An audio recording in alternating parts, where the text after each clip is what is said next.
Hey guys, I'm just driving this rental home. Somebody hit Erin's Charger, and they gave her a rent-a-car till we go.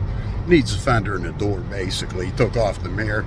But they gave her this car. It's I think a 2022 Maxima, and I'm just driving it back to the garage. And yeah, it's a snowy day.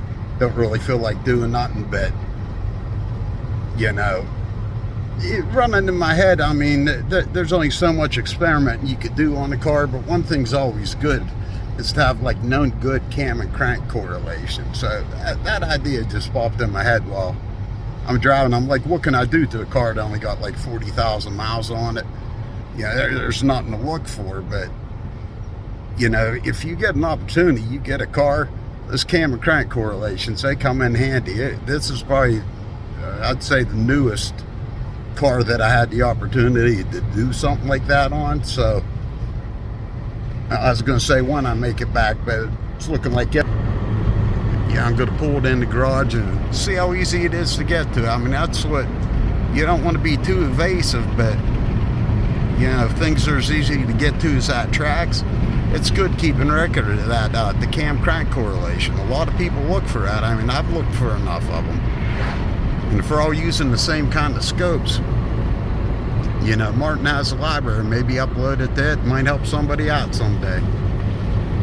Hey guys, this is a 2023 Nissan Altima. I'm not sure of the engine size yet. I have to look it up, see if I can find any kind of pinout. But it does have a lot of things obvious. I mean, I don't want to go, you know, disassembling something on a rental, but, you know, you just look under the hood, see what you see that's easy, and you could learn something off it. Like this has the 4 individual coils. That's why I got that Rocky, the 4-in-1 lead for these kind of coils. But sometimes the smart ones are hard to pick up. I'm not sure, but you know, we're going to find out. That's for sure. But I mean, you could do things like charging tests. The O2 sensor's easy to get to.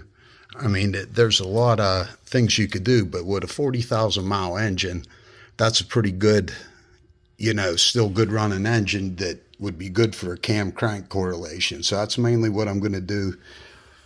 The ECU looks a little bit,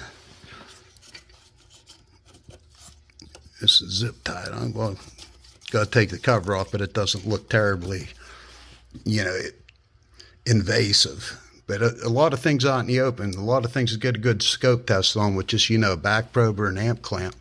But if any of you guys are interested in any kind of waveforms over this car, I'm going to have it for about a week. So just let me know. And if you got a pin out, that would be great. But I'm going to do some research tonight and see what I can find out tomorrow. All right, guys. Thanks for watching. Adios. I'm sure you guys heard Scanner Danner say snap it like it's a rental. Yeah, we got a rental.